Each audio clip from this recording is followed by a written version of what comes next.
أشهد أن لا إله إلا الله.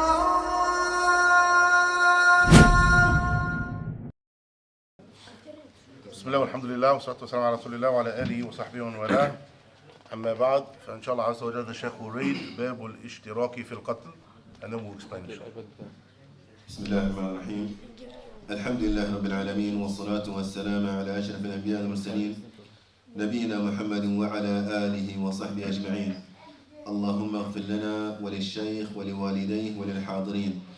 يقول المؤلف رحمنا الله وإياه: باب الاشتراك في القتل. وتقتل الجماعة بالواحد فإن تعذر قتل أحدهم لأبوته أو عدم مكافاته للقتيل أو العفو عنه قتل شركاؤه. وإن كان بعضهم غير مكلف أو خاطئا لم يجب القود على واحد منهم. وإن أكره رجل رجلا على القتل فقتل أو جرح أحدهما جرحا والآخر 100 أو قطع أحدهما من الكوع والآخر من المرفق فهما قاتلان وعليهما القصاص. وإن وجبت الدية استويا فيها. وإن ذبحه أحدهما ثم قطع الآخر يده أو قده نصفين فالقاتل الأول. وإن قطعه أحدهما ثم ذبحه الثاني فقطع القاطع وذبح الذابح. وإن أمر من يعلم تحريم القتل به فقتل فالقصاص على المباشر ويؤدب الآمر. وإن أمر من لا يعلم تحريمه به أو لا يميز فالقصاص على الآمر. وإن أمسك إنسانا للقتل قتل القاتل وحبس الممسك حتى يموت. باب القود في الجروح. حسبك شيخ. طيب جزاك الله خيرا شيخ. طيب he says رحمه الله: وتقتل الجماعة بالواحد فإن تعذر قتل أحدهم لأبوته أو عدم مكافأة القتيل له أو العفو عنه قتل شركاؤه. وإن كان بعضهم غير مكلف أو خاطئا لم يجب القود على واحد منهم. This chapter, inshallah Azza wa Jal, you're going to see a lot of the rules applied. So if you want to be a faqih, a scholar in fiqh, it's very important that you understand the rules.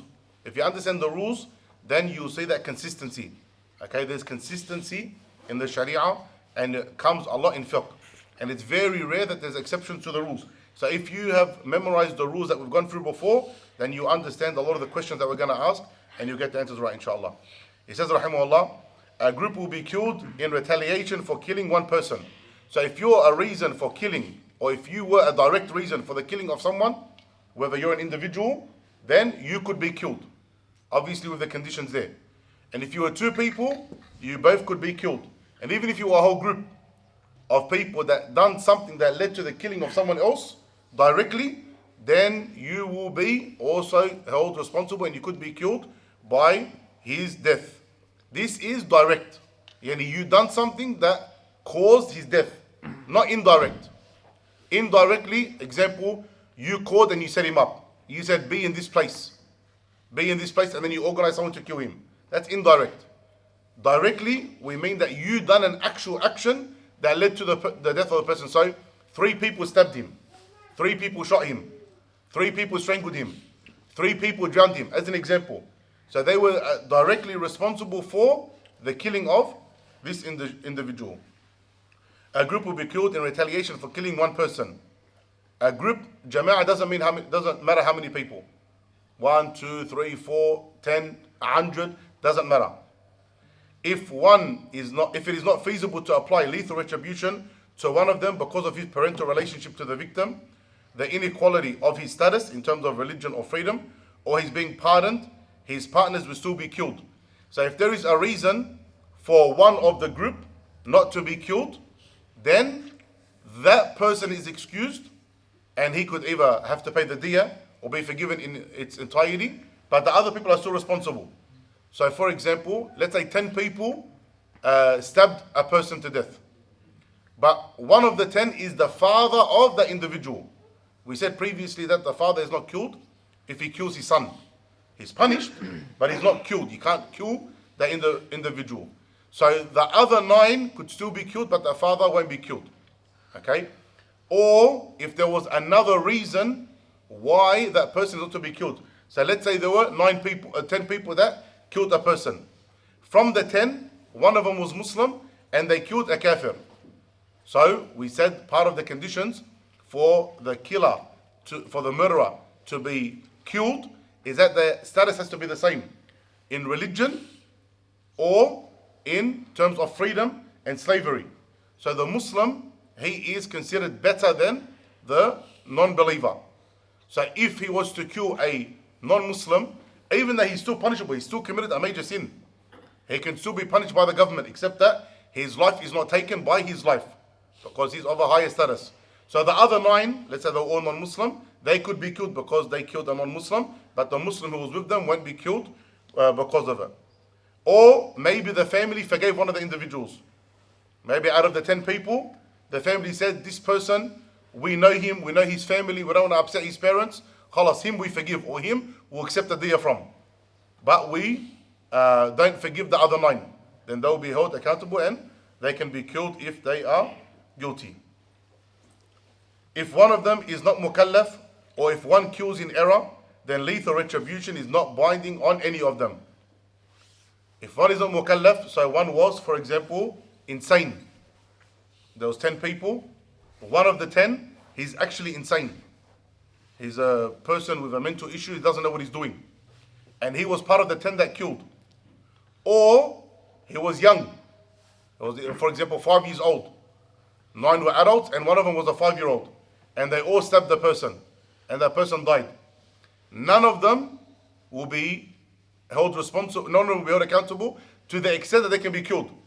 The diyah, we already spoke about that, they will have to get that punishment. Now, there's other forms of punishment. They're held accountable with Allah subhanahu wa ta'ala. We're talking about in this dunya. None of them can be killed. Why? This is applying the rules that we've learned before. Why, in this case, if one of them was not mukallaf, he cannot be killed. Or it was a mistake, he cannot be killed. Because it wasn't his intention. But why can't they be killed? Why is the whole group? The whole group can't be killed because of one person? Yeah, why? Because maybe he's the reason that he died. If 10 people stabbed, maybe that guy's stab is the one that killed him. Jayyid. Okay, this is not the answer, but this is the reason for the answer. What's the reason but? So he said, which is correct, that we don't know if he was the one that killed him. Yani if 10 people stabbed him, why do we punish 10 people? Because we don't know which one of the stabs led to his death. So all of them are directly responsible. This one person who was insane, maybe his stabbing was the reason that he actually died. So why didn't we kill the rest? Good, Jazakallah khairan. Because there's a doubt. Remember, when there's a doubt, then we can't kill the person. When there's a doubt, we will stop the worst of punishments. If there's a doubt, for example, in the stealing, someone stole another person's phone, but he thought it was his phone. You can't obviously cut off his hand. There was a mistake there. Okay, there was a mistake there. In a case like this, someone, not this one, example of also a person that can't be killed. Someone thought someone was murtad, so he killed him. He thought he was an apostate. He killed him. Okay, it was a mistake. He didn't know that. He wasn't allowed to be killed. So there was a shubha. Here, we have another shubha. We have a doubt. Out of the 10, which was the one that actually was a fatal blow? If we don't know, and they're all mukallafun, they're all people that are sane, and they're of age, so all of them are punishable because all of you participated in it. But here we have a doubt, so none of them will be killed in it. Okay, same thing if there was a mistake.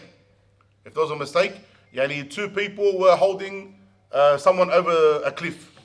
They're both holding him, they're going to drop him off the cliff. They intend to actually kill this person. Then one person was simply hiking, and he seen what they were doing, he freaked out, he tumbled, he bumped, and now he was the reason that the person fell over. So if 2 people were holding him over the cliff, they wanted to kill him. Another person accidentally, he tripped, bumped the person, and now all 3 of them were the reason that he died. 2 people on purpose holding him over, 1 person came and tripped and knocked him over the cliff. So there was a mistake. There was a mistake. Okay, none of them will be killed. They can be punishable where they have to pay the diyah, etc., but they won't be held accountable where they can be killed. That's a rule. If there's a doubt, they can't be killed. وإن أكره رجل رجلا على القتل فقتل أو جرح أحدهما جرحا والآخر 100 أو قطع أحدهما من الكوع والآخر من المرفق فهما قاتلان وعليهما القصاص وإن وجبت الدية فاستويا فيها. If a person forces another person to kill and the other one does so, or one of them inflicts one wound on the victim whereas the other inflicts 100 wounds, or one of them maims the victim at the wrist whereas the other maims at the elbow, they are both considered murderers and are liable for qisas. If indemnity is required, both are equally liable for it. If a person forces another one to kill, then and the other one does so, or they inflict one wound on the victim before that. Can a person force another person to kill? Yani now we have ikrah, duress. Someone puts a gun to your head and says, eat that piece of bacon. If you were to eat that piece of bacon, otherwise he's going to kill you. Are you held accountable, yes or no? You're not held accountable. Okay? As long as your heart didn't want to do it, you're not held accountable. If someone puts a gun to your head and says, kill that person, are you held accountable, yes or no, if you kill him? Yes. Why? Because it's your action that led to it. Why is your life? Because why is your life? Why is your life more valuable than his life? Why is your life more valuable than his life? Yani, when you eat a piece of bacon, the bacon is less than your life. So it's overlooked. But in terms of you killing someone, why was it allowed for you to kill him? It's not correct. It's not, even if they threaten you, okay, I'll do this to your wife or I'll do that to your child, it's still not allowed. If one person has to die, khalas, you die. You die. Why is it fair that another person dies because of you? Okay, so iqra is not allowed in there. There's other times that some of the ulama give as an example. One of them is like zina. Okay, some of the ulama said that if you're forced to commit zina and you commit zina, you're still guilty. Why? Let's say if you get it. Who's the faqih? Last belief, yeah. Amin ya Rabb. affecting someone else. Because you're affecting someone else. La, she's willing. I'm saying she's willing. The female herself put a gun to your head and said, Ta'al ya safe.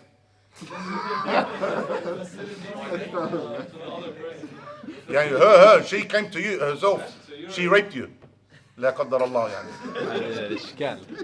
And so you said to the qadi, she put a gun to my head, what was I going to do? Why did some of the ulama still say you're guilty? عشان ممكن يجي ولد.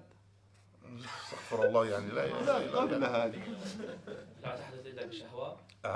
بمعنى يعني إذا فعلها إنه لم تكون يعني ما تكون بالإجبار. في لذة. نعم. because when you ate a piece of bacon, you were forced to do it, but did your heart want to do it? Your heart didn't want to do it. As for intimacy, can I know the sisters, I apologize, but just so we understand fiqh. Can a person, the men, I'm talking about the men, can a person do the act without something happening physically to his body? There has to be a physical change, correct? Yeah. You understand what I'm saying as men? There has to be a physical change. But can that physical change come about unless you want as desire? Exactly. If you don't desire, it can't come about. So internally there was a want. Otherwise you couldn't have done that. There couldn't have been that physical change. That's why some of the ulama said that he can't be forced to commit zina. And if you do, you're still guilty. Now, but the reality is that there is a reason, you are forced to have that desire. Now, of course, a human being, he can bring about that change. Just like you're disgusted by eating bacon, but you force yourself to eat it because of the iqra. Same thing, you didn't want to commit the act, but you were forced to do so. So they're going to kill you. What are you going to do? Allah. There's a funny story, maybe after the microphone is off, inshallah. One of the mashaykh in Saudi, he told us this. We'll get to that one, inshallah, later. طيب, so if a person forces another person to kill, and the other person does so, okay, now they're going to say that they're both guilty. Or if one of them inflicts one wound on the victim, whereas the other inflicts 100 wounds. Or one of them maims at the wrist, and the other one maims at the elbow. One cuts at the wrist and one cuts at the elbow. they are both considered murderers and are liable for qisas. Why? Why can they both be punished? Yani punished here qisas, meaning they can be killed. Because the person could have died either way from blood. Like, if you cut him, he would have died anyway. No? Same like Maybe on the right path, maybe, but when 10 people kill, one of them was not mukallaf. You But don't know. what is the reason? We have to have the qaida. There has to be a qaida. You have to go with the qaida. يجب أن تسير على القاعدة. القواعد مضطردة. Because they had the intention and he did the act. No? So why? Okay. If we think just theoretically for a second, if someone cuts someone one time, is it the same as cutting someone 100 times? It's not the same. طيب. How then are we saying that if one person killed someone, if one person cut someone once, and a person cut someone 100 times, how can they both be punished the same? And if that person dies, one person cut him once, one person cut him 100 times, then we kill both of them. How? You don't know which one's the fatal. Good. We don't know which one caused the fatal blow, but they both done an act that led to his death, and that's why both of them are punished. Remember, they were both directly involved now in his killing. The first example, the person was forced to do it. The second example, they both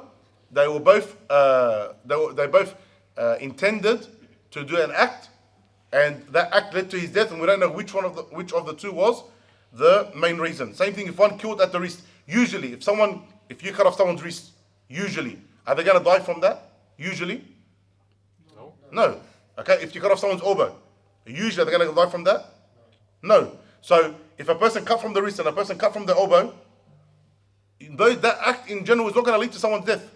But if the person done it and the person ended up dying from that, then we kill both of them, because they both done an act that eventually led to their death. So again, you go back to the original rule. If they both were a direct reason for the person to die, then they are held accountable to the extent that they can both be killed. وإن ذبحه أحدهما ثم قطع الآخر يده أو قده نصفين فالقاتل الأول وإن قطعه أحدهما ثم ذبحه الثاني قطع القاتل وذبح الذابح. And if one of them slaughters the victim, kills him, and then the other one cuts off his hand or slices him in two halves, the murderer is the first one. Why? Because he's already dead. Good. He's already dead. So he was the one that done the act of killing. The other one just maimed and mutilated the body later on. If one cuts a part of him off and then the other one slaughters him, the one who cuts will be cut in retaliation, and the one who slaughters will be slaughtered. Someone came and cut off a finger, and another one came and cut off the head. What do we do to the one that cut off the finger? We can cut his finger off. Now, again, Islamic state, Islamic government found guilty. Done, yeah, Australian Federal Police? Alhamdulillah. The one who cuts off the head, what do we do to him? Come in, he's killed. What's the difference between this example and the one right before it? Yani, why in this case do we only cut off his finger, and the one who killed or cut off his head, we kill him? And in the other case, where the person cut off the wrist and another person cut off the arm, we killed them both. So this time you're sure why he died. Because we now know who actually killed, who done the action that led to the person's death. Usually that's injury. It's not going to lead to death. Okay? And the other person that killed, he's the one that's found guilty of murder. The other one's found guilty of causing injury. فإن أمر من يعلم تحريم القتل به فقتل فالقصاص على المباشر ويؤدب الآمر. If one person commands another who knows the inviolability of the victim, yani someone commanded someone else, someone told someone else, go and kill that person. And the person who was told, he knows that it's haram to kill that individual. He knows it's haram to kill that individual. And then he went and killed him. Then qisas, yani the act of you taking that retribution, being able to kill the individual, is binding against the one who carries it out. And the one who commands will be punished by another punishment. Yani something that the government puts, jail, penalty, whatever it may be.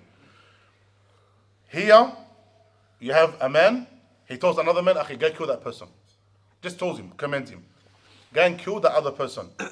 If that person goes and kills him, then the one who killed the actual murderer himself, he's the only one that can be killed. Why? What's the difference between this one and the example we said at the beginning? He's directly involved. He told him, get killed. It's similar to when someone is forcing the other guy to kill. But here, the forced guy that gets killed, the one who forced gets killed, and the one who killed gets killed. Here, the one who commanded, he said to him, go kill, he went and killed. Only the killer gets killed. The one who commanded doesn't get killed. His life wasn't on Because he put that intention and he done it. They didn't force it. You've been on a very bad road, Ya Raghib. يعني in عبادات ما شاء الله you're good, in معاملات صفر. Abdullah. It was the brother who killed, it was his intention to do so, even though he knew it was haram. He had a choice.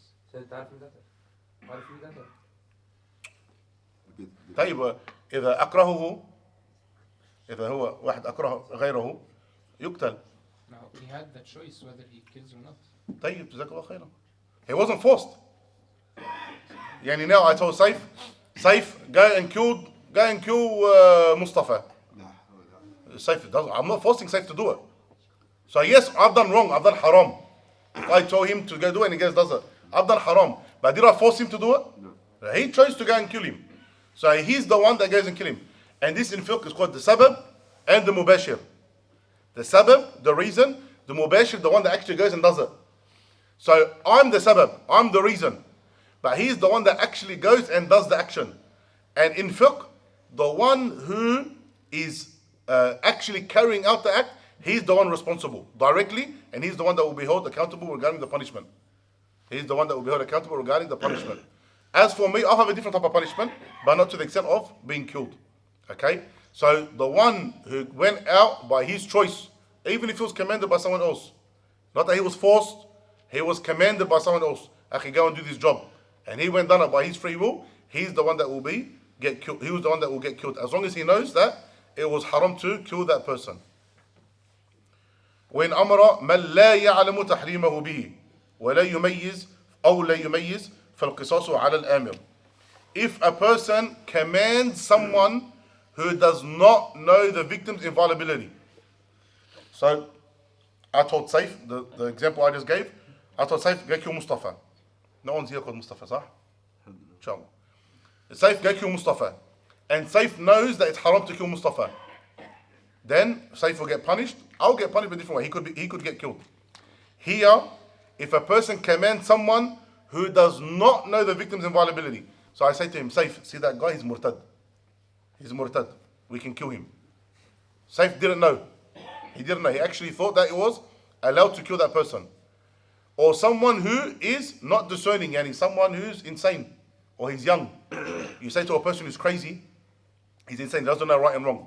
You say to him, go and push that person off the cliff, and that person does it. Then qisas is binding against the one who gave the order. What's the difference between the two? He's misleading him. Huh?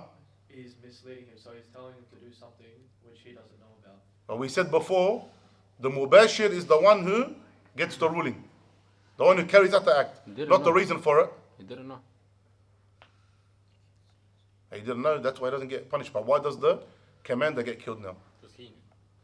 Because he knew.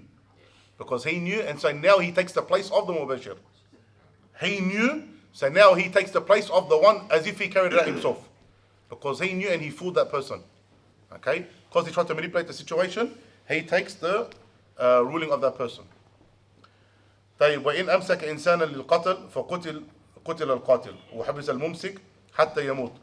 If one restrains a person to be killed and that person is killed, the killer will be killed and the restrainer will be in prison until he dies.